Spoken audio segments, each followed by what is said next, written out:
I wanted to be unthinkable when I strapped myself into an airliner seat. The 777 was awfully reliable.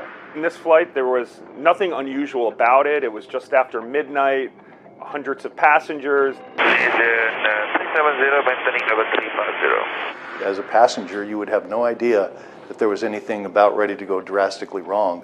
Good night, Malaysian 370. Good night, Malaysia 370. Last words. The plane dropped from the transponder radar.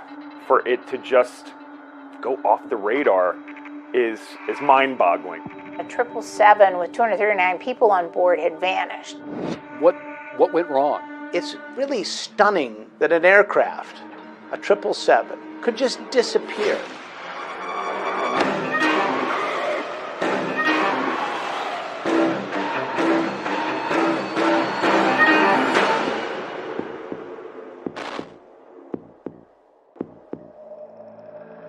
It was just after midnight, March 8th, 2014. Passengers aboard Malaysia Airlines Flight 370 were just settling in on a 6-hour red-eye to Beijing. Some were traveling for business, others to visit family, or setting off on a dream vacation. It isn't clear exactly what happened next on Flight MH370, but everyone seems to have a theory. Tonight, we search for answers. I'm Paul Holes. This is Real Life Nightmare.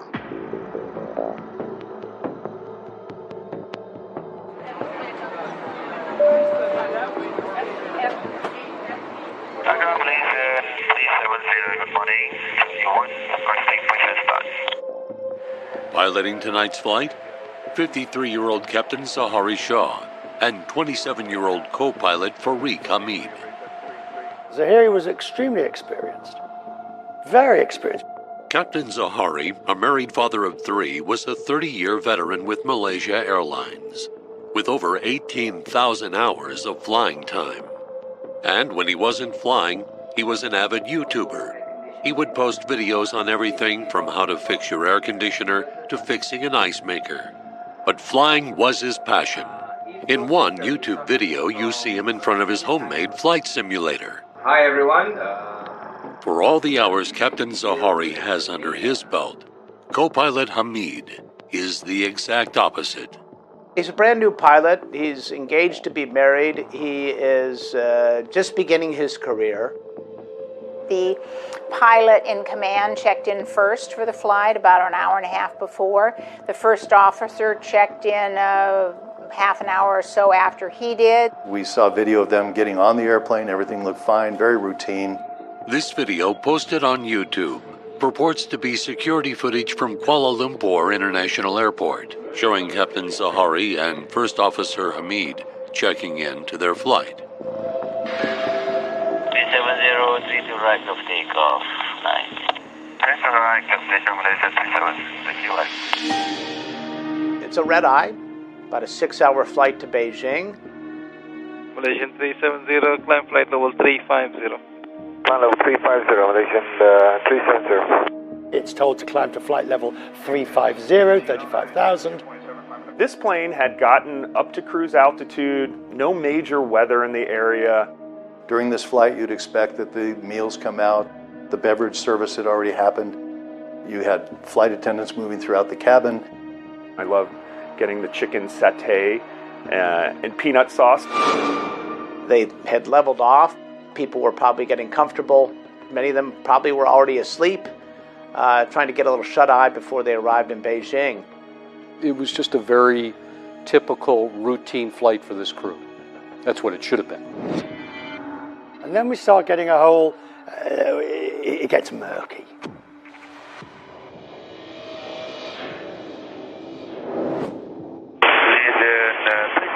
Maintaining level 350. Malaysian 370. The pilot says he's at flight level 350, which was unusual. The air traffic controller is expecting you to go there, so you don't really need to say, I'm here. And then he does it again.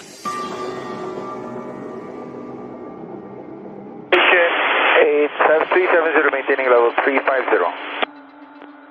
Malaysian 370. Why would you do this? It's a boring flight. Why would you do it? 7 minutes past 1. Repeat, we're at flight level 350. And then it's cleared onto Ho Chi Minh City. And the pilot is told, contact Ho Chi Minh at 120.9. That is the coup de grace, if you will. The moment when the mystery really begins. As a passenger, you would have no idea that there was anything about ready to go drastically wrong.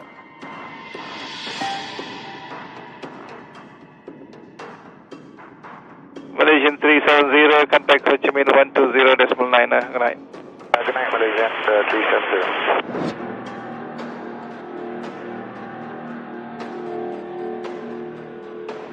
Kuala Lumpur says, good night, goodbye, off you go. Contact the next person. The last time the plane communicated with Kuala Lumpur was 1:19 in the morning. And then a few seconds later, it dropped from the transponder radar. Ho Chi Minh radar could still see it, could see that the transponder dropped. Transponder basically identifies you discreetly to air traffic control's radar. It provides a lot of data for the air traffic controllers. In the middle of a flight, it is not normal for a transponder to be turned off.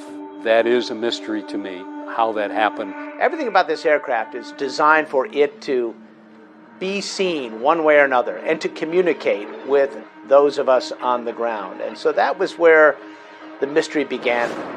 Ho Chi Minh knows to expect Malaysia 370. If you're expecting MH370 at 0014 and it hasn't arrived by 0020, you're getting, hang on, where are you? They didn't do it. They didn't raise it up. You know it's coming to you, but it sat there they waited 30, 40, 50 minutes before they realized, hey, this airplane was supposed to contact us, but they haven't yet. So that's very strange that would happen. I'm not aware of that happening ever between air traffic control centers. If it's more than 10 minutes, that receiving air traffic control center is right on it. The fact that whatever happened at cruise worked against MH370 because it is clear once this flight took off and climbed up to cruising altitude and Kuala Lumpur Air Traffic Control handed it off, nobody paid any attention to it for exactly that reason. You're at cruise, nothing much happens. And we have breaking news right now. Malaysia Airlines confirms it has lost contact with a plane carrying 227 passengers and 12 crew members. Flight MH370 was headed to Beijing from Kuala Lumpur. It was a Boeing 777-200. It was expected to land at 6:30 a.m. local time. Now, it's almost 9 o'clock in the morning in Beijing right now. That means that plane is 2.5 hours late. I was out getting ready to celebrate my birthday the next day, and I hadn't taken my BlackBerry with me. And I got home to find the BlackBerry on the side. It had gone into meltdown. And I knew something big had happened. Richard, call in. Richard, a plane's gone missing. We're just going to go to Richard Quest now, senior correspondent, just to update viewers who are tuning in. A Malaysia Airlines plane carrying 239 people en route from Kuala Lumpur to Beijing has gone missing. Richard Quest, what are you hearing about anything that may explain why this plane has gone missing? Oh, there's absolutely no way that anybody can have any idea of what has happened. For it to just go off the radar is mind-boggling. This airplane is really gone. It has disappeared, and we don't know where it is. At the heart of our coverage was this core question, could it happen to you? Good night, Malaysian 370. 777 with 239 people on board had vanished. It could be me. Can I get on an airplane and get lost?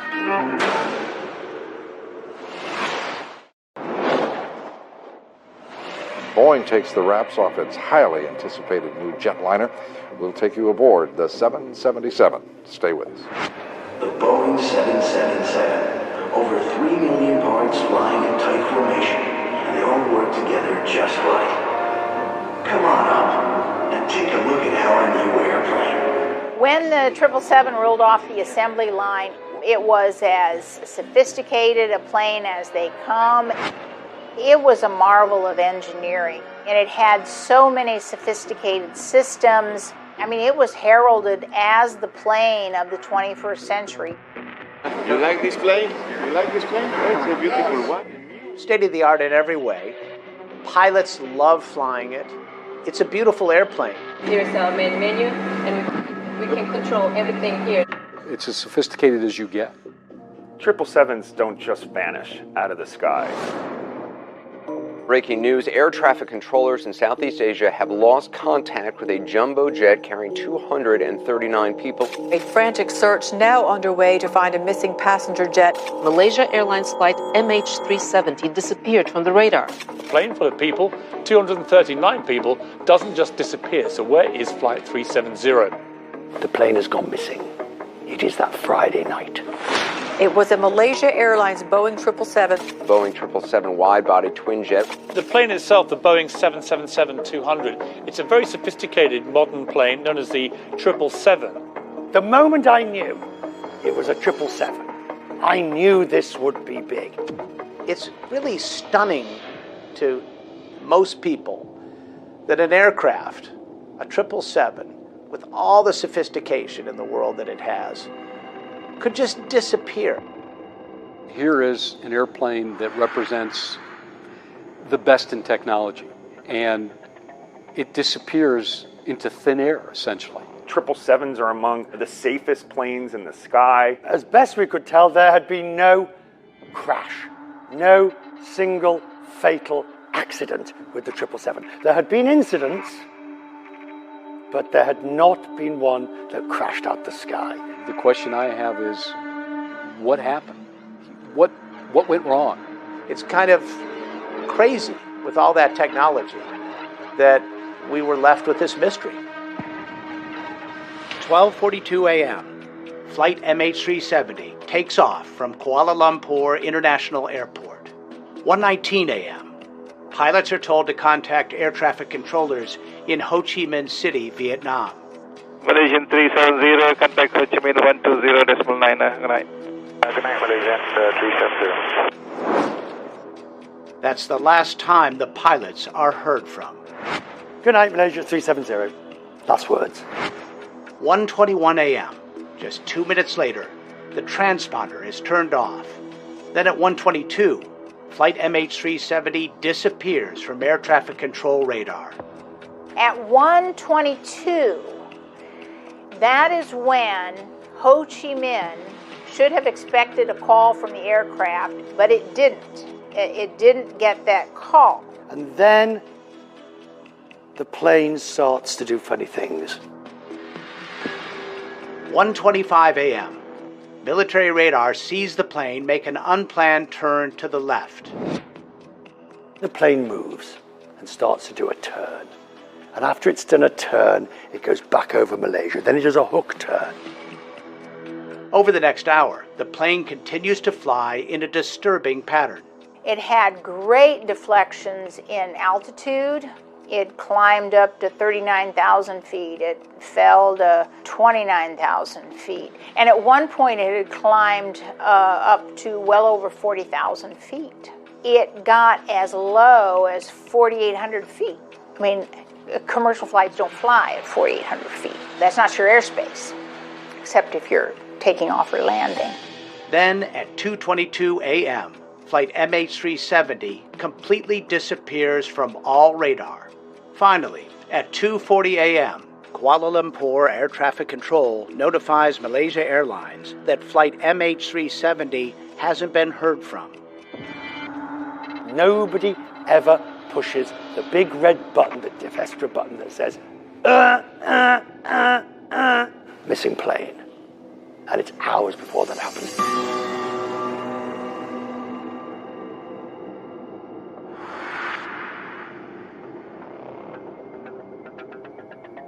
This is one of the great scandals, air traffic control. It is clear no one was doing their jobs on the ground. The Kuala Lumpur Air Traffic Management basically just handed it off and didn't pay attention to the radar thereafter. And then the erratic flying back across Malaysia, they noticed, but they didn't do anything about it. that's more of the mystery. We are deeply saddened this morning with the news on MH370. Malaysia Airlines confirmed that this flight, MH370, lost contact with Subang Air Traffic Control at 2:40 a.m. this morning. 8th of March 2014 is a day which never goes away from us. It was a Saturday. I was in London, and usually I get up early, and the first thing I do is look at the news. And at about 5 a.m. in London, I found on CNN this thing that a plane has gone missing, MH370. At the time, Malay Mukherjee's son and daughter-in-law were returning home after vacationing in Southeast Asia. They were very outgoing, both of them. They love traveling. It did hit me, would they be on that plane? And then I get a call from a China office stating that Muktesh and Ziamo were in that plane. It was actually stunning to all of us in aviation because none of it made sense. It had all the hallmarks of an explosion or an instantaneous catastrophic event. But that went away very quickly when it became evident that there was no wreckage beneath the location where it dropped off the radar screen. That was the real mystery. As the weeks went on, the fact that there was no trace at all. It is very difficult to understand that a Boeing 777 cannot be traced where it went. At that point, it became clear that there was something else that probably was the result of a human being. Attention then turns to the crew. The mystery focuses on Zahiri. Did he do it? Was it the captain who'd done it?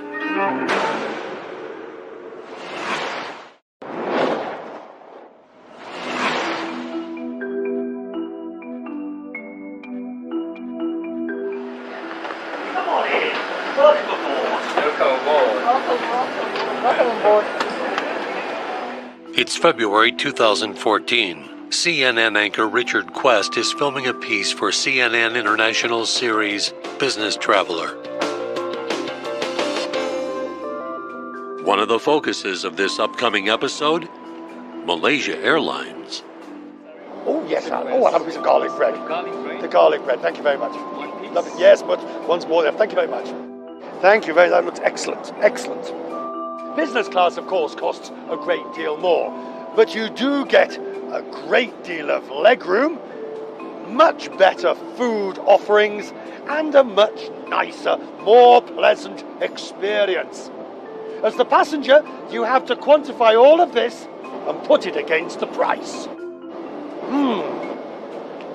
It's very tasty.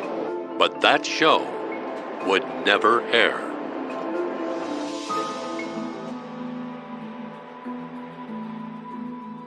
Welcome back. We have more now on the breaking news that we are following very closely in this hour. Malaysia Airlines reporting that it has lost contact with one of its jumbo jets about 2 hours into the flight. I want to bring in CNN's Richard Quest, who was actually, coincidentally, has been shooting a story on the airline and has spent time with the airline's CEO. The first officer, it was only his second flight on the 777. I'd done the first one with him. The co-pilot on Richard's flight just 1 month earlier, the very same one on MH370. Richard was invited to the cockpit, not knowing that the pilot sitting in front of him would disappear, along with a plane full of passengers, in a matter of weeks. He was just a young, up-and-coming first officer flying a 777 in Malaysia. You're a well-respected guy. You're kind of a rock star. With perhaps maybe too much of a rock star attitude. Just days after the disappearance of MH370, a shocking story obtained by 9 News Australia. holiday snaps that show on this particular Malaysia Airlines flight how two young, attractive girls were invited into the cockpit for an entire international flight. Were you there for takeoff? Yes, we were. And landing? Yes. Even though the pilots were responsible for possibly hundreds of passengers, it's claimed their focus was on entertaining their teenage guests.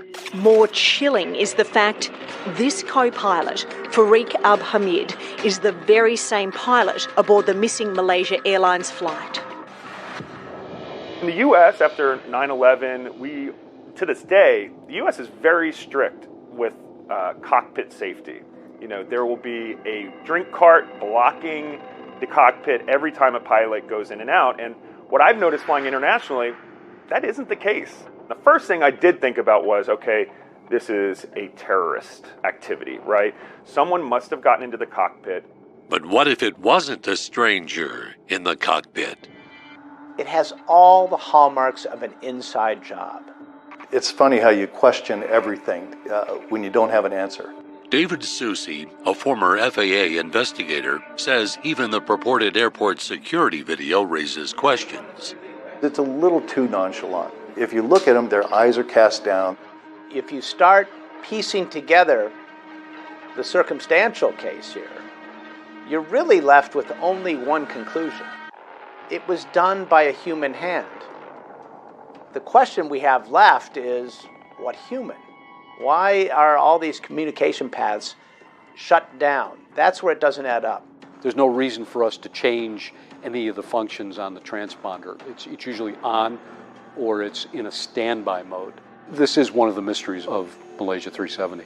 Turning those off is very easy, so you're very quickly invisible to most air traffic control radar screens.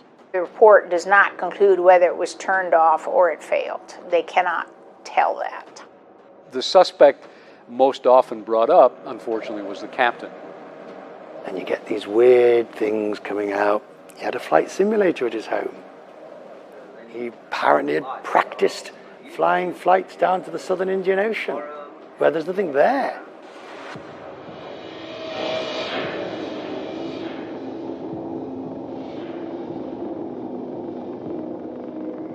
Yesterday, officers from the Royal Malaysian Police visited the home of the pilot.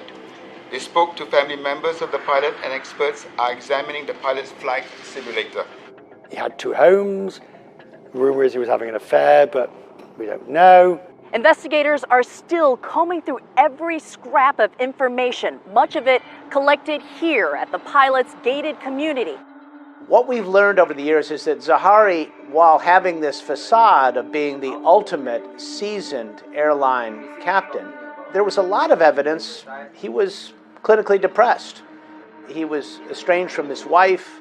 He was isolated, spent a lot of time on social media. These things have happened, about a half dozen of them in all, involving airliners, where for one reason or another, a crew member decided to take out himself and all the passengers sitting behind him. Just over 1 year after the disappearance of MH370, German Wings Flight 9525, traveling from Barcelona to Dusseldorf, Germany, smashes into a mountainside, killing all 150 people on board. The co-pilot did it on purpose. To me, it's unthinkable that a professional, especially this captain, would consider not only taking his own life, but taking the life of other people with him. It makes no sense to me as an airline pilot. I want it to be unthinkable when I strap myself into an airliner's seat, but it's happened. To say it's disquieting for a passenger is an understatement. It was as simple as depressurizing that cabin. And we do know that the aircraft flew up to 40,000 feet, where the air is particularly thin, and the time of useful consciousness for any human being is very short. It would not take long to incapacitate and ultimately kill all the passengers. The oxygen masks that fall down in front of you, they're not supplied by some huge oxygen tank in the front of the airplane. When you pull that little cord out of there, it creates a chemical reaction and it generates oxygen. That only lasts maybe 10 minutes. If in fact that cabin was depressurized purposefully, by someone on the flight deck. Those people in the cabin did not suffer. It was just lights out. The biggest red flag here is that, as of today, if a pilot's going through mental health issues, if they answer questions truthfully, they could lose their job. For Richard Quest, the pilot theory doesn't fully add up. At the moment, you cannot say beyond a reasonable doubt, in my view, that it was the captain that did it. Everything I heard about Captain Zahiri was that he was a charming, likable, delightful person who had no reason to want to do this. As one captain said to me, look, just because you're having a problem at home doesn't mean you go out and murder more than 200 people. The damning evidence against the pilot that he had programmed all these points in and had flown it on his computer. These points were there, but they were on many different flights on many different itinerary that could be flown on the flight simulator. He didn't program and practice this suicide run. It simply didn't happen. The report discredits that. But what if it wasn't one of the pilots? What else would cause a plane to disappear out of the sky? And the mystery only deepens when it is revealed that flight MH370 didn't really disappear after 2 a.m. The plane kept flying for nearly 7 hours.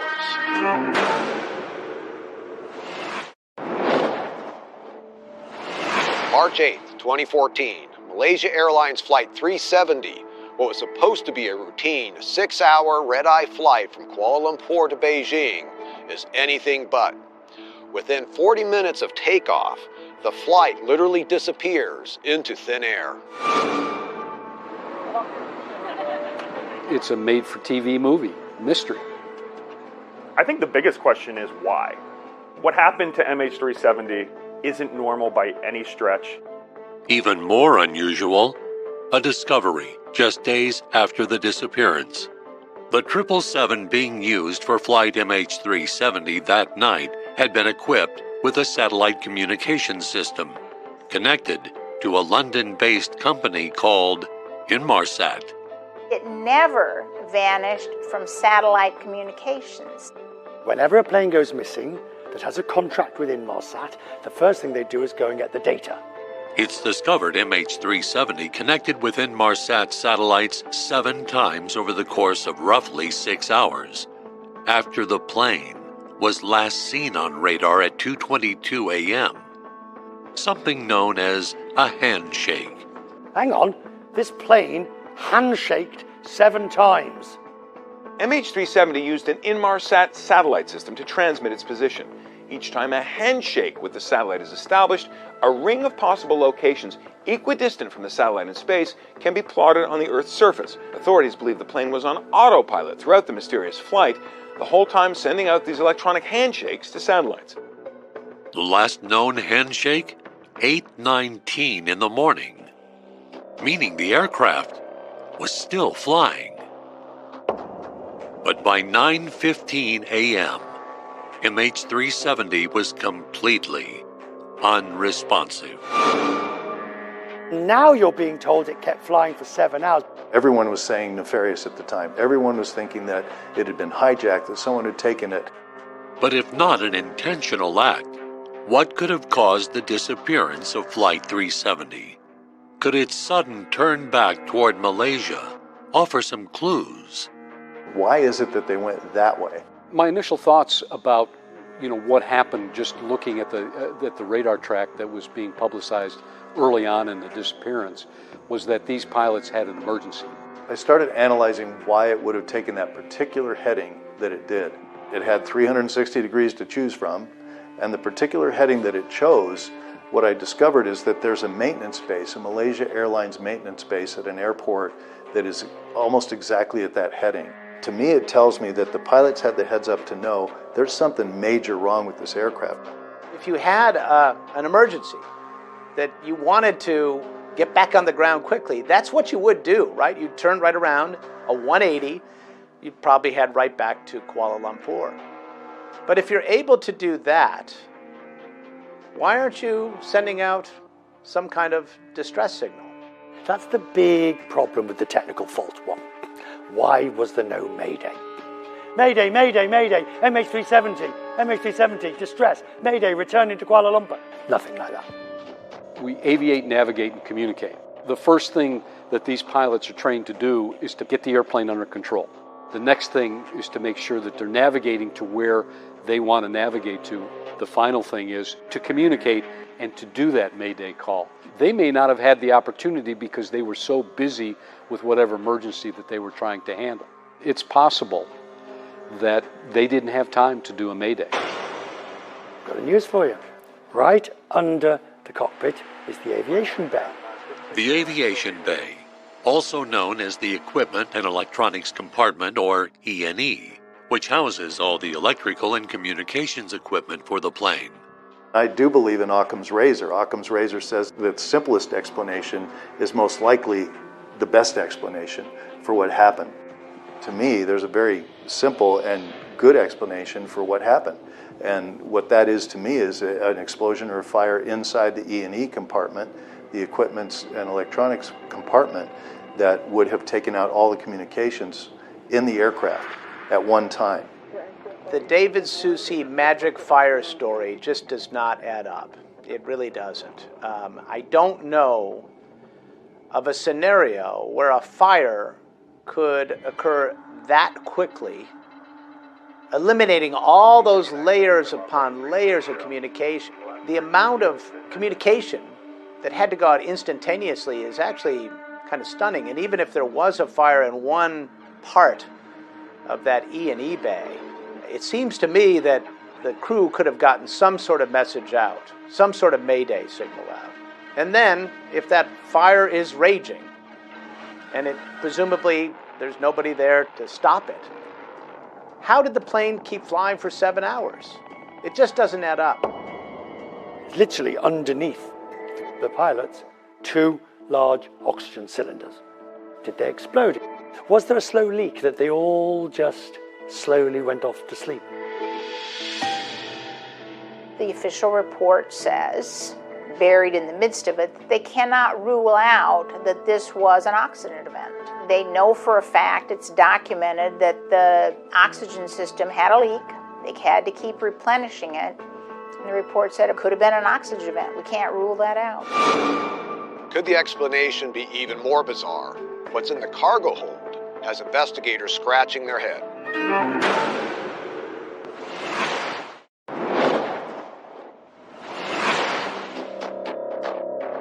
This is the biggest aviation mystery out there, in my opinion. One thing I did discover through my research is the variety of incidents that bring down planes that can't be foreseen. Who would have thought it was the in-flight entertainment computers overheating that would crash a Swiss plane crossing the Atlantic just off the coast of Canada? Swiss Air Flight 111 crashed into the Atlantic Ocean. Everyone on board was killed. Crash investigators later found it was a fire in the jet's entertainment system, but it took putting the plane back together, all 2 million pieces of it, to figure that out. Investigators looked to Flight MH370's cargo list for additional clues. One item stands out. One of the things that I point to frequently is that they had lithium-ion batteries on board the airplane. Lithium-ion batteries have created some serious fire situations on board an airplane. Lithium batteries burn so hot they can melt the body of a plane. This is what was left of a UPS plane after it crashed in Dubai in 2010. The Boeing 747 was carrying 80 to 90,000 lithium batteries. A chain reaction fire filled the cockpit with smoke. Both pilots died. A cargo fire may have caused a fume situation, which also could have caused some form of hypoxia where they were not operating up to their cognitive levels. That's definitely a possibility that that airplane suffered some sort of mechanical loss by virtue of lithium-ion batteries starting a fire. But investigators point to only one other item of interest on the cargo list. See, the world fixated on the batteries. The official report focuses on something else. There were many, many cases of fresh mangosteens. It's a fruit that is grown in Indonesia, and China has a particular appetite for mangosteens. They like them very much. So when you ship mangosteens, I guess if you're a good mangosteen shipper, you don't just throw a bunch of mangosteens in boxes and send them away. You have to put soaked sponges, dripping wet sponges, on top of the mangosteens. Who knew? Everybody who's eaten fruit at any time in their lives knows that fruit has a certain acidity. The official report muses, they don't issue any cause for this. They said, well, you know, it's possible that the mangosteens could have emitted some kind of juice or vapors, and then combined with the water, it could have been a caustic event on the batteries. The lithium-ion batteries in the mangosteens. So that's another thing that looks harmless in the beginning, but in the end, could have it contributed? Any of these events are instantaneous, sudden, catastrophic events, not events that lead to 7 more hours of cruise flying. After carrying out multiple tests, one Malaysian research institute cited in the final report was convinced that neither the lithium-ion batteries nor the mangosteens could have caused the disappearance of MH370. Others remain skeptical. We've inspected tens of thousands of square miles of that area of the ocean and made all kinds of wonderful discoveries about it, but we haven't found the aircraft. Will we find the plane? Absolutely. We must.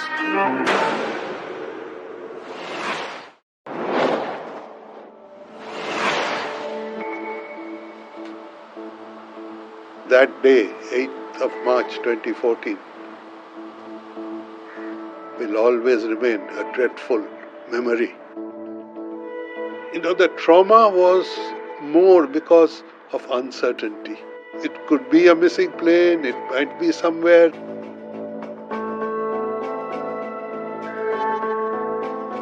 Although the full wreckage of MH370 hasn't been found, one piece was discovered. On July 29, 2015, at Reunion Island, a piece of the aircraft's wing, called a flaperon, seen in this video obtained by Reunion Premier. Based on the condition of the wreckage, it was not configured for landing. So the theories that the pilot was going to settle it on the ocean, do a water landing, and let it sink intact, that's discredited by the wreckage. You see on the Inmarsat data that the descent into the water was an extremely steep descent, 15,000 feet per minute. It was a nosedive into the ocean, which turned that aircraft into confetti. Ultimately, there may not be any hull under there to identify. It's just in too many little pieces. Over the next several months, multiple other airplane pieces, ranging from an engine part to a closet door, believed to be from MH370, washed ashore, from Mozambique to Madagascar. But after 1,046 days of searching for the missing plane, the search ended in 2018, 4 years after MH370 disappeared. There is not one new fact about what happened in the cockpit that night that caused its missing. I repeat that. There is not one new fact about what happened in the cockpit on that night that tells us what happens. We do know that there were missed opportunities on the night to try and solve this mystery. There's no debate about this in the report. At 2:27 a.m. is when Malaysia had the obligation to issue the distress call. Had they done their jobs, they'd have found that plane. If we do find the airplane, will we find answers? I think we will. The flight data recorder will have a lot of information. That's assuming that it wasn't compromised by sea level pressure, water intrusion, so on and so forth. By theory, they're supposed to be able to withstand that.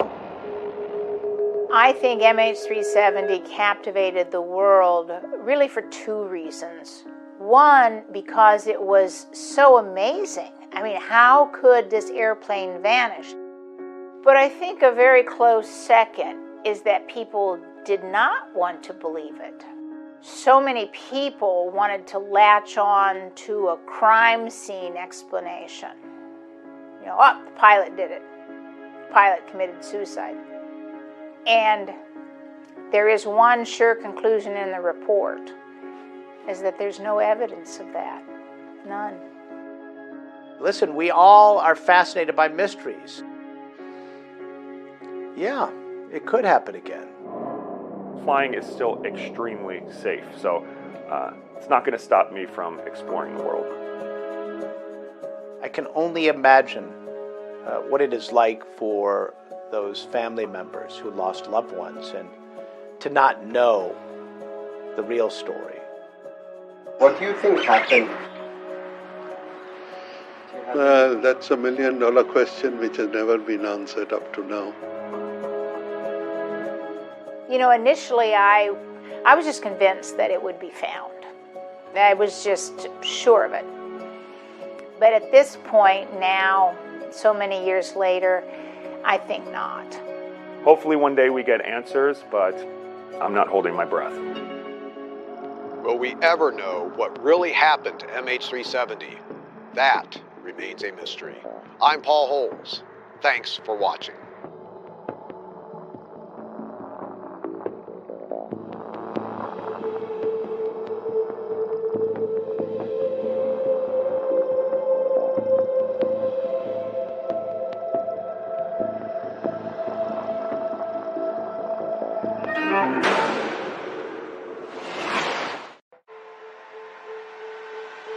It makes me angry.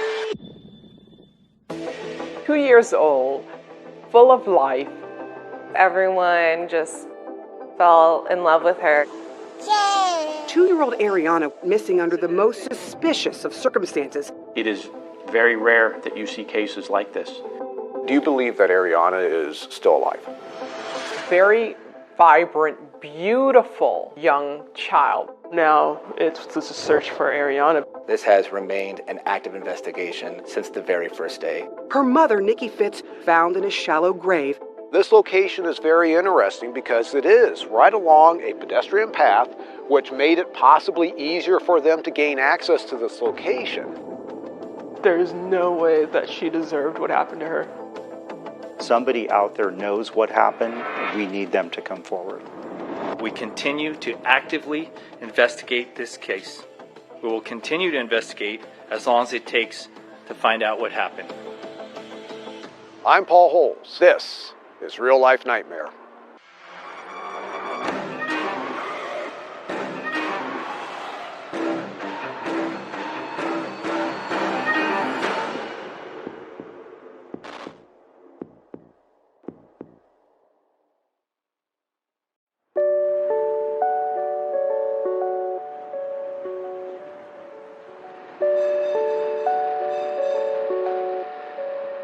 The two words that come to mind most when describing Nicole is warm and trusting. She was born in Southern California, the middle of two sisters. She had a younger sister, older sister, very close with her mom, very involved in family activities. We were always the closest when we were kids. I mean, we did everything together. My mom would actually often dress us the same, so people always thought we were twins. She was involved in scouting and doing Girl Scouts, something that she did a lot with her mom. Growing up, there was 3 of us girls and my mom, who we all grew up together, and Nikki was just 1 year older than I am. Had a pretty rough childhood, and then her mom passed away of breast cancer at the age of 16. Certainly a pretty pivotal moment for her. To describe Nikki, I would say probably just one of the most generous and sweetest people you could ever meet. Just thought of everyone before herself. She was just so warm and welcoming. So yeah, we became friends quickly. Nikki was a single mother of 2 children, and Nikki dedicated everything she did to taking care of her kids. I would say that Ariana was a little spoiled by Nikki. Not overly spoiled, but I think Ariana kind of knew how to get her way, you know. You know, it wasn't always easy, you know, being a single parent, but, you know, she made it a priority and did absolutely whatever needed to be done for them. Nicole certainly had some financial struggles, as many people do who live in the Bay Area, and for a time was living in a women's shelter in San Mateo County. But she was a single mother raising 2 girls. Realistically, we all have struggles, and you know, living in an expensive city, it's tough, and she definitely struggled with that, but she fought through it. You know, Claire and I had moved to Santa Cruz. Nikki started working at Best Buy after we had moved. I first met Nicole when we worked at Best Buy, and over a period of time, Nicole and I became more and more friends, going out to lunch during our break times, during our lunch times, and pretty much just hanging out all the time soon after that. And one day after work, when I was going home, she followed with me, and I was taking a lift back home. And I asked where she was going. She said she didn't have anywhere to go, and that's when I found out that she didn't have anywhere to stay. She was homeless at the time. A mother of 2, Nicole Fitz's older daughter was being taken care of by family. Nicole's goal was to find a safe place for Ariana to live. She wanted to have a place for both her daughters, so they could have that sort of upbringing that I think she always wanted for her girls. But as Nicole struggled to get back on her feet, who was taking care of the younger daughter, Ariana? Ariana's father didn't have any involvement in her life. With Ariana, Nicole had caretakers that were watching her, and obviously Nicole's having to work in order to pay, in essence, for daycare while she's... Yeah, she wants to get to a position where she can have her own place, and at the same time she's trying to earn money to provide for the people who are looking after Ariana. She had always been with the babysitters when she was working, so I thought, you know, it was just something that she was still doing. Unfortunately, I didn't know the babysitters by name. When Nikki would talk about, you know, the people who were caring for Ariana, you know, she would mostly just say the babysitters is how she referred to them when she would talk about them. We didn't talk every day. We talked a couple times a week, but we didn't talk every day. So, you know, it wasn't unusual that I hadn't heard from Nikki in a couple of days. And I was driving, Claire and I were driving, and I got a text message from my oldest sister, and the message said, "Hey, is Nikki missing?" And I was like, "What? No, I just talked to her a couple days ago." You know, I open up Facebook, and the first thing I see is a post from Nikki's best friend indicating that she hadn't been seen at work for a couple of days and hadn't been seen by anybody for a couple of days.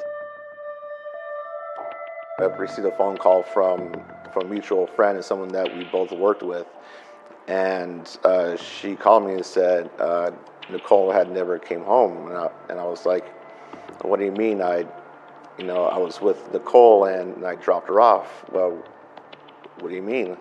And she said she had left after she came home and just never returned.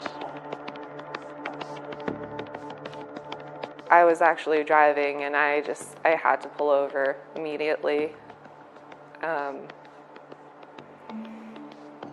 Yeah. Police were definitely contacted that night. We want to speak to everyone who interacted with Nicole in the last hours and days leading up to her disappearance. We looked through Nikki's social media as well as Nikki's Facebook to try to see who we could, connect with, maybe a coworker or someone in San Francisco who she associates with. While looking through Nikki's Facebook, we definitely saw something very unusual.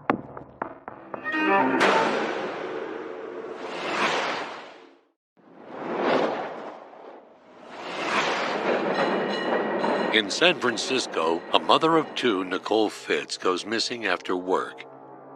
Nicole Fitz was 32 years old. She disappeared on April the 1st, 2016. One of Nicole's last known locations was this Best Buy on Harrison Street in San Francisco, where she worked.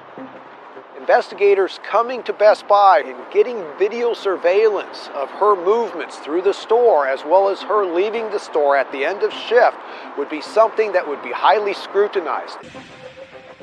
According to a crime bulletin from the San Francisco PD, Nicole Fitz received a mysterious call the day she vanished at approximately 9 p.m. She was lured out of her home to, quote, go meet the babysitter. I've never heard her kind of like just take off in the middle of the night. San Francisco PD has stated that Nicole took a minibus to go meet someone she knew. One day after Nicole Fitz disappears, Nicole's roommate receives a strange text message. And the family, they were concerned because Nicole didn't know a Sam and she definitely didn't have a car. The supposed destination, Fresno, California, is almost 200 miles from San Francisco. It was just really confusing to me. I didn't hear anything about her wanting to leave or going to leave for Fresno at any time. While looking through Nikki's Facebook, we definitely saw something very unusual. It was a post that supposedly Nikki had created that read, going away with my 3-year-old, need this break. And, that just didn't seem right to us at all. The message was also posted on April 2nd, the day after Nicole Fitz went missing. It was such a strange message anyway, like just such a strange, it just, it didn't sit right. Ariana was only 2.5 at the time, and, this post at 3. And no parent is going to age their child. Brake was spelled wrong. It was spelled like brakes on a car instead of the correct way. And Nikki was very good with grammar and spelling. Those posts, in all likelihood, were put there by the offender. This is a form of staging, and any time an offender does staging, that means that they are likely thinking that they would naturally become a suspect. Investigatively, this is huge because depending on the device that the offender used and the information they can get from the social media company, the telephone companies, this might give insight as to whether this was something that was done from a computer, from Nicole's phone, from their own phone. And this can give location information that can be used to hunt them down. We basically started profiling people, including ourselves, and just started with immediate family, our relationship to her, approximate last time we saw her, or last time we interacted with her. We didn't know the people she associated with. We hadn't really met them. The family starts taking a closer look at Ariana's caretakers, known as the babysitters. She might have mentioned them by name at one point or another, but typically she referred to them as the babysitters, and that they were sisters. We knew the locations of where the babysitters lived, but we hadn't really had any interactions with them. It was just shock to see that no one had heard from her for a couple of days. If Nikki had been missing, if they hadn't heard from Nikki about taking care of her child, I would assume that they would try to reach out to us. It was probably about a 3-day search for us, and we had been in contact with multiple police departments. The 3 days that we were looking, we weren't sure if Nikki was with Ariana or not.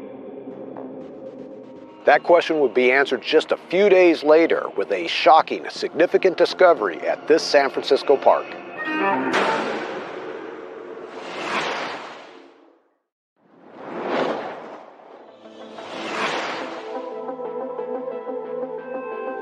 Today is 6 years. 6 years ago. 6 years. Nicole was last seen on the night of April 1st, 2016. 6 years of heartache and uncertainty. Just fear, just complete fear. What could have happened, to my sister?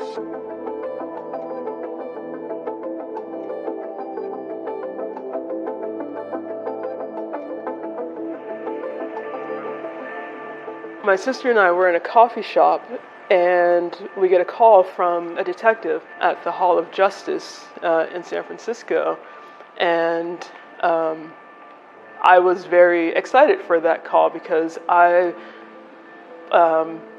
it felt like, yes, something's happening. Like we're gonna find her. And so my sister and we go down to the Hall of Justice, and I have a one-on-one interview with one of the detectives there.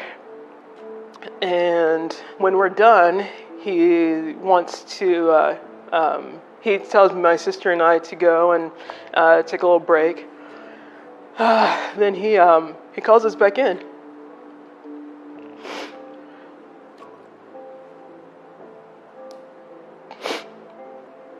And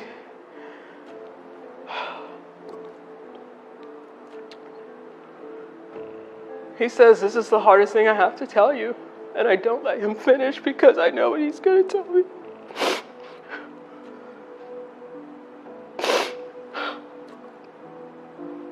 April 8th, after 3 days of looking for Nikki, we were told that she was found dead.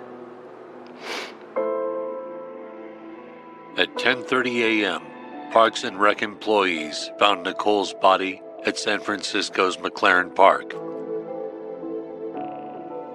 It was pretty much a blink after that. I remember just having my head down and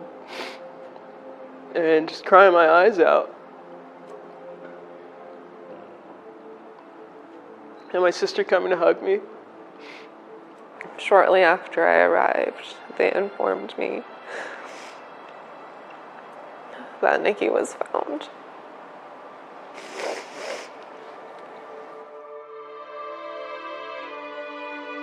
It was just the worst. It was just the worst.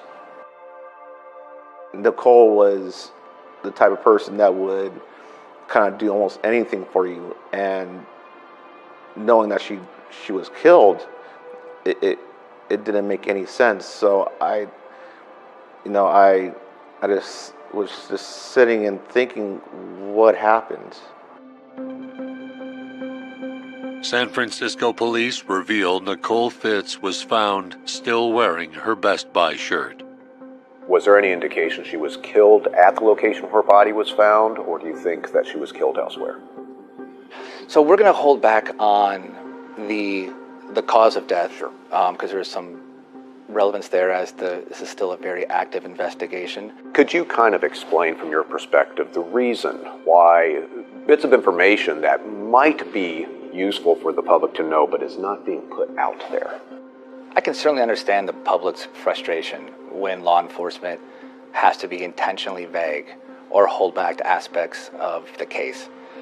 Our main goal is to find Ariana. So I found out Ariana was missing basically when I found out that Nikki had been murdered. My understanding is there had been some time between when Nicole last saw Ariana and when her body was found. Anytime we work a missing persons case or a missing children's case, the timeline is critical. Due to some extraordinary circumstances, Nicole found herself living apart from Ariana in those last few months. Nicole was working diligently to have enough money, to have enough means that she could provide that safe and comfortable housing for both her daughters. In all of her efforts to do that, she was in regular communication with those who were looking after Ariana, but she did find manipulation and she did find obstruction in those efforts in the last months of her life. What hasn't been revealed is the exact last time or the last person to see Ariana before her mother's death. Now it's a search for Ariana, because if Nikki was the only one who was found, then where is Ariana? In this case, we're pretty confident we searched that whole McLaren Park. And you're confident that Ariana is not out there? We are confident. Part of any search of this type of terrain, I imagine, must have used dogs trained in order to detect if there's any human remains out there. I can't talk to the specifics of it right now, but we did go out there multiple times, so it wasn't just the day she was found. So why are the offenders choosing right here? Well, at this location, there is no street lights. So they would be doing this under the cover of darkness. They could have gone and disposed of Nicole's body, gotten back into the vehicle, and literally driven down this street on their escape. It would have just taken them a couple of minutes. A crime bulletin by San Francisco's PD identifies the name of the babysitter. Someone called me and said, I got somebody I need for you to talk to. They've been interviewed already. The police wants to interview them a second time. They need to talk to you. So I got that phone call, and that introduced me to Helena Martin.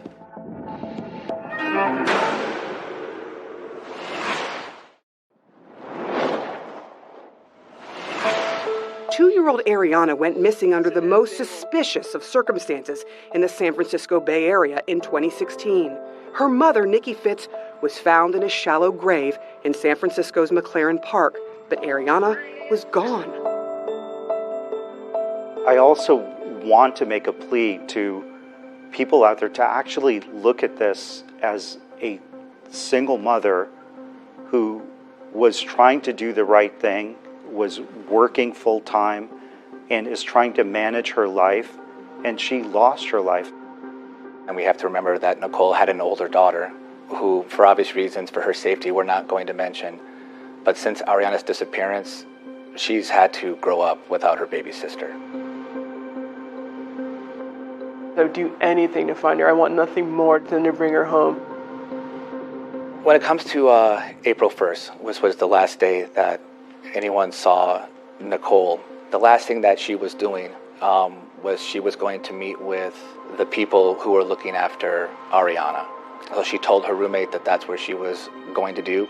That was a pretty frequent aspect because Nicole at that point had been really working diligently to get Ariana back, and she was having some difficulty from the people who were looking after her. But on her last night, she was communicating with those individuals and was going to meet them.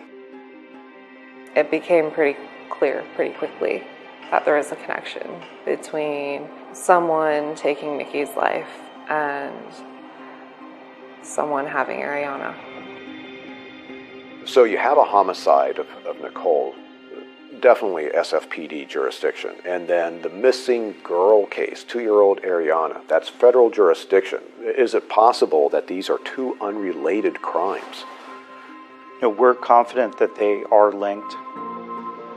While we don't believe that Ariana was with Nicole at the time of her death, we do believe that Ariana's disappearance and Nicole's death are certainly related to each other. So in all likelihood, there's probably another location related to this case that is unknown. I think there's certainly other aspects, that are relevant to this case beyond just the location of where Nicole's body was found. They were able to determine that Helena Martin had been a babysitter for Ariana. And somehow they were able to find her and interview her. After the interview, They wanted to interview her again, and Helena contacted me. I know that the investigation reached out to her husband. He never babysat the baby. He never looked after her. He never cared for her. He just lived in the same home with Helena. But as far as I can remember, Helena was the only one that was responsible for babysitting the baby.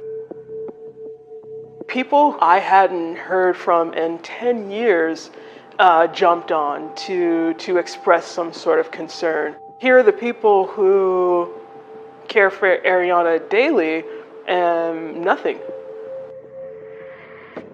We had picked Nikki and Ariana up from the babysitters in Oakland, who we later learned were Helena and Devin Martin. What I remember is after she did the interview, somehow her name got leaked to the media. So it went from Helena was the last person to see the baby to Helena is a suspect. So she got an awful lot of attention. I believe the FBI came over with a search warrant. It went from, I just want to talk about when was the last time you babysat this kid, to all of these searches. And that's when it became clear to her that this wasn't going to be a regular interview without divulging any attorney-client privilege. I can say that I know that they searched her home, they searched her phone, they searched her storage area, they took DNA from her car, every possible thing that you could do to see if there's some evidence of some type of connection to this was done, and there wasn't anything there. From everything that I remember, there wasn't a family relationship. They weren't related. They didn't go to school together. They didn't have a social relationship. It was purely, you drop the baby off, you pay me, you pick the baby up. So there wasn't any extended relationship. And that was, I think, reflected in the search of the phone. And there weren't phone calls to Nicole. They didn't have any casual relationship. It was purely babysitting. This information underscores that investigators are leaving no stone unturned. Both the FBI and the San Francisco Police Department believe that there are people out there with knowledge, whether direct or indirect, that is relevant to this case.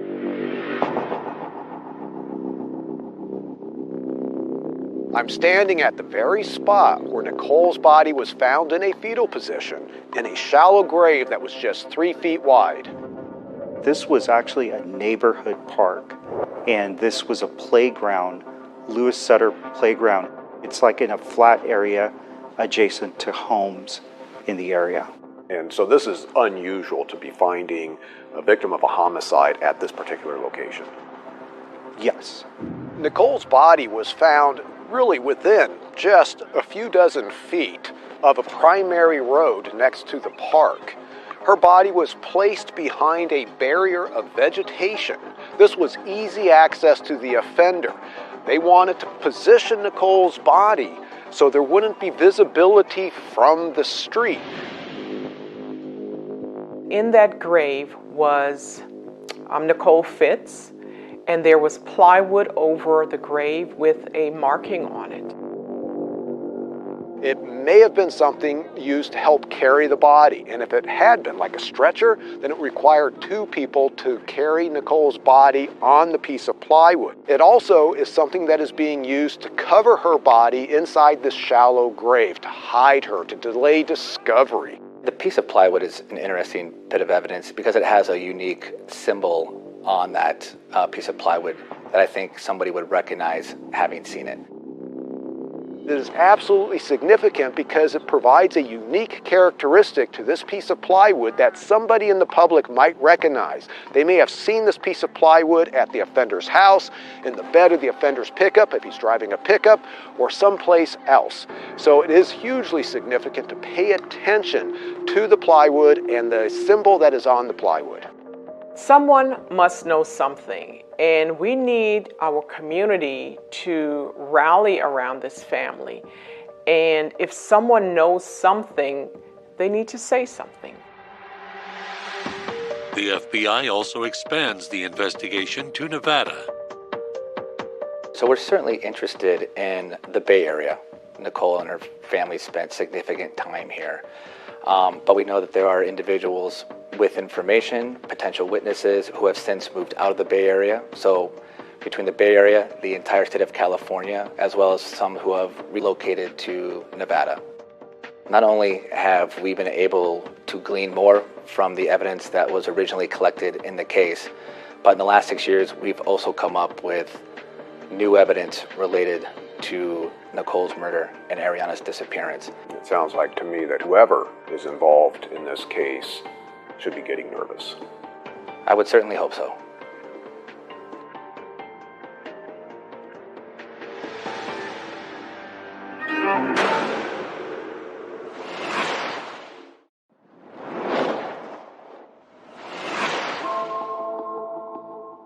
Young mother Nicole Fitz was found brutally murdered and buried in a park. And police are desperately searching for her missing 2-year-old daughter, Ariana. We've been thinking about this every day. Every day we work on Nicole, we work on Ariana, but we don't want their memories to fade into the background as time passes.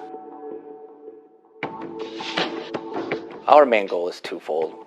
We want to find those responsible for Nicole's death, and more than anything else, we want to find Ariana.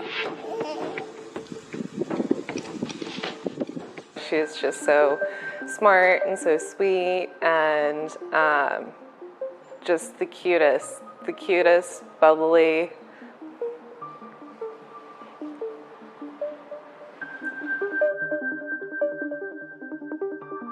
Ariana Fitz's case landed on our radar from her aunt Tess.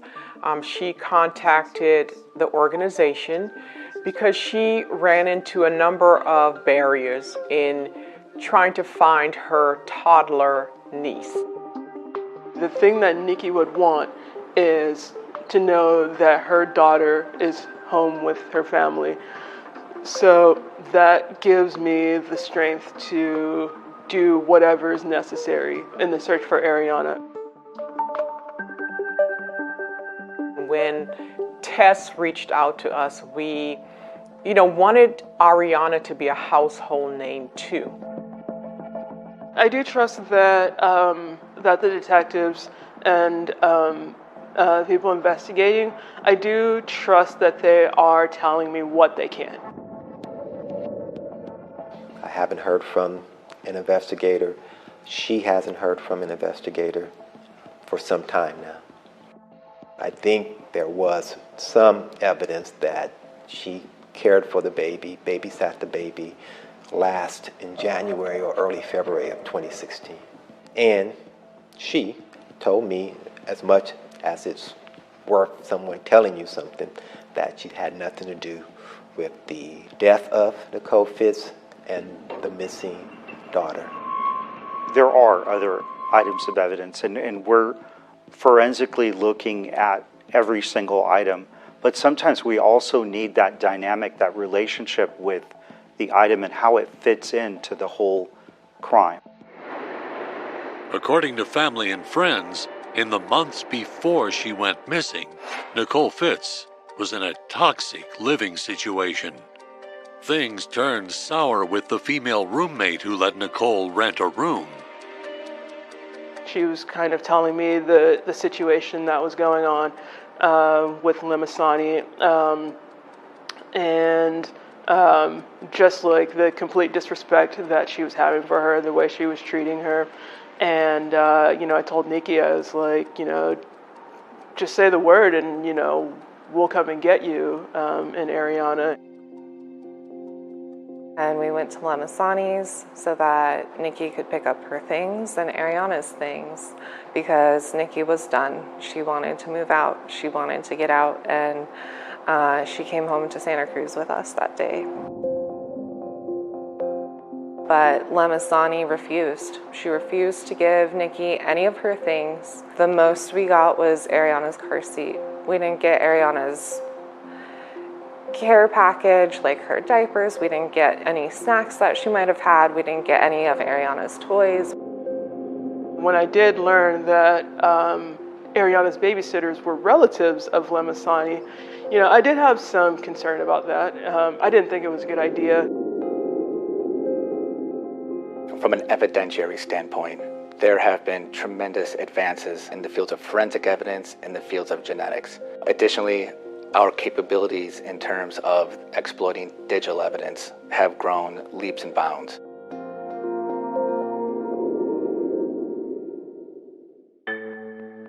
Extremely unlikely that I would ever allow her to be interviewed again.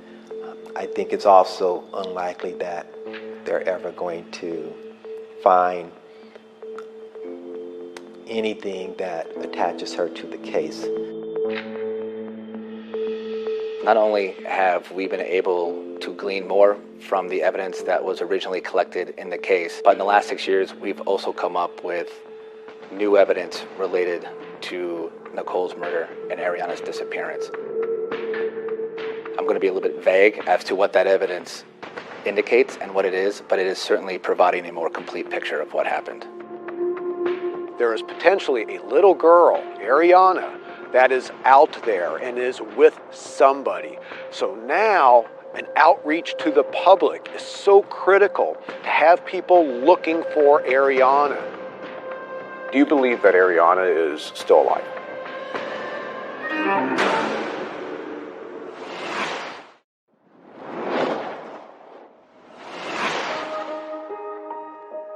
A mom is found murdered and buried in a park in San Francisco, and a desperate search for her missing 2-year-old daughter is underway. We continue to hold on to hope that someone will come forward with information as to what happened to Ariana and can help bring her home alive and safe, and we can get answers as to who murdered her mother. Nicole's body was found just within a few dozen feet of a prime road right next to McLaren Park. All they had to do was park on this road and bring her body to this location. This tells me they had some familiarity. This investigation is not going to end. We are not going away. We're going to keep at this.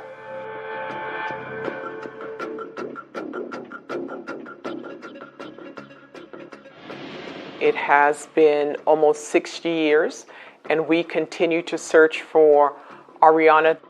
We're always looking at forensics. We're looking at all leads that might help solve the case.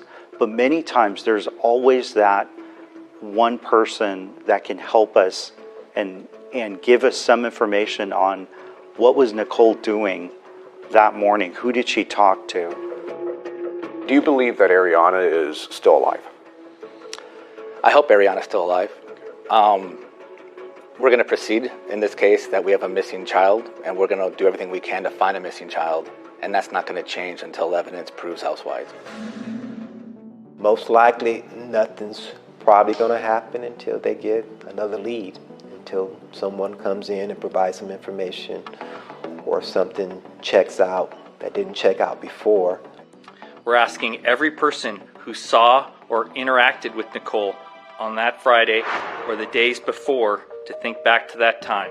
Try to remember who you were with, where you were, what you were doing, who you talked to, talked about, what you saw, what Nicole said, what she did.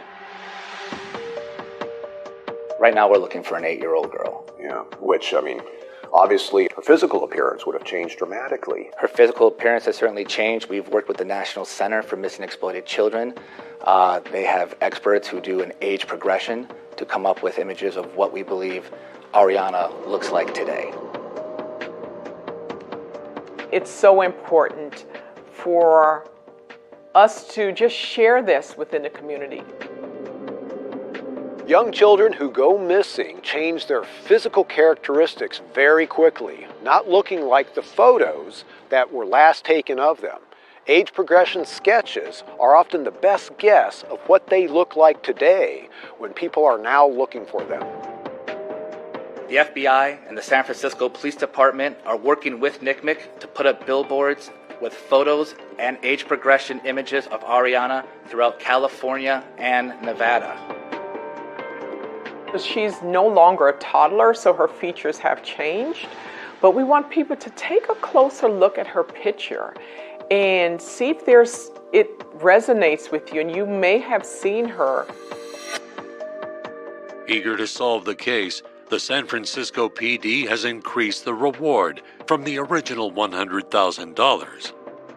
The reason for the reward is to help us make sure that we do look at some other leads in addition to all the forensic leads and everything else that we will follow on a homicide investigation and a missing persons investigation. And it sounds like to me, SFPD, that there's no expenses spared on this case at all. No, not at all. So while we've been waiting for certain individuals to come forward to talk to us about what they know, the wheels in the background in the fields of evidence and tech have been spinning dramatically. In this case, if investigators are confident that they have offender DNA, there's been revolutionary advances within the DNA discipline. The use of genetic genealogy could possibly identify the offender, even though that person is not in a criminal DNA database.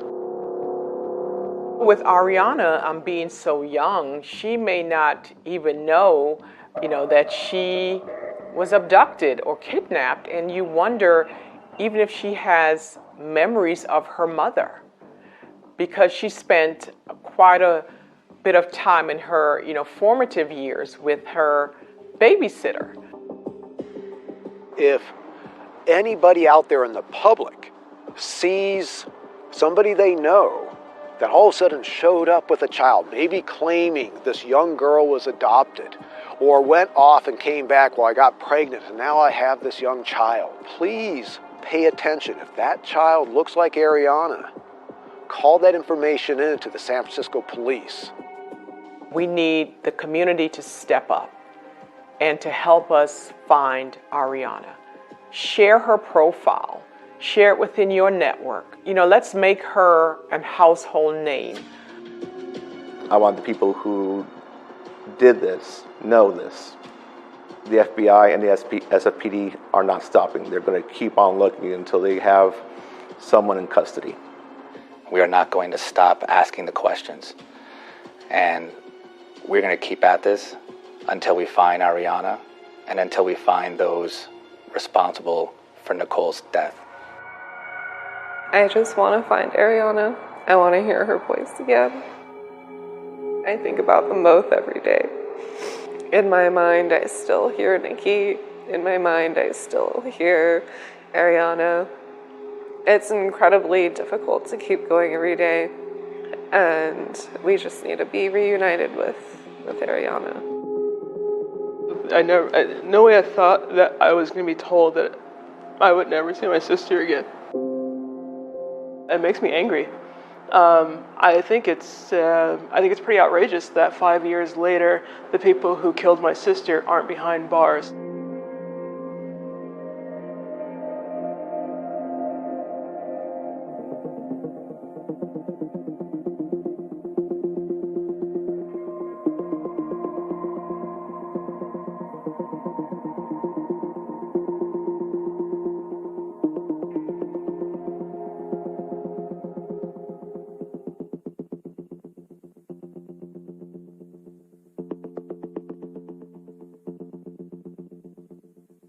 I'm Paul Holes for Real Life Nightmare.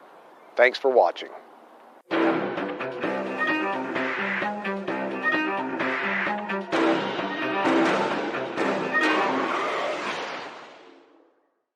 我操！哎，真不，我说这不是一个级别的，那个，哎，这200不算贵，比北京的便宜。哎，我跟北京跳那个，就刚才你们看那视频，那是一个小湖，你知道吧？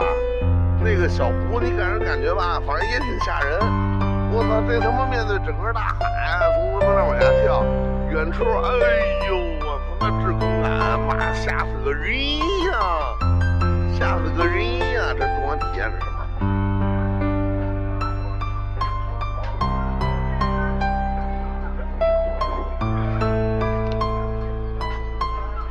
哦，玩3D 啊！哦，这是玩3D 的，穿越瞬间发生。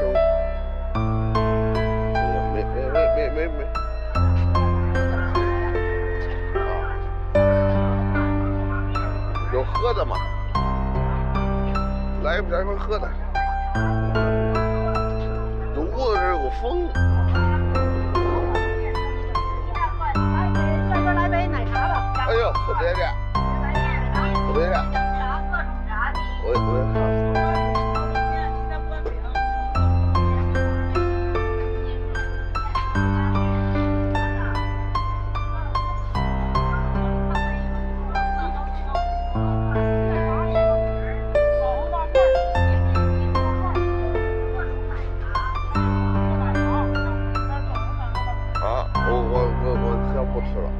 不吃了，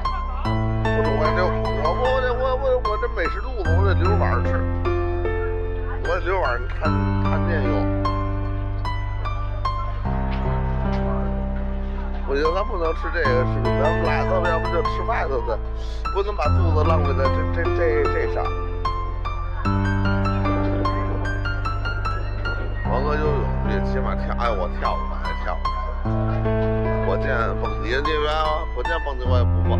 上回那蹦是祥云哥刷了那个6个超火，4个超火，不是几个也忘了，反正是3、4个大超火我才上去的，那玩了命了那是。现在我不跳了，现在他妈是要命的，要命。那会儿年轻还行，那会儿我才39岁，现在都40了，不行了。那会儿我30多岁还能干这事儿，现在40多了干不了这事儿了。这已经被废弃了，看来都没人用了。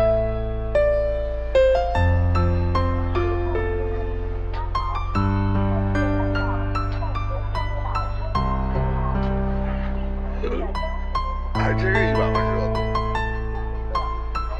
你看那岛也没多大，感觉确实没多大，都是个人工岛。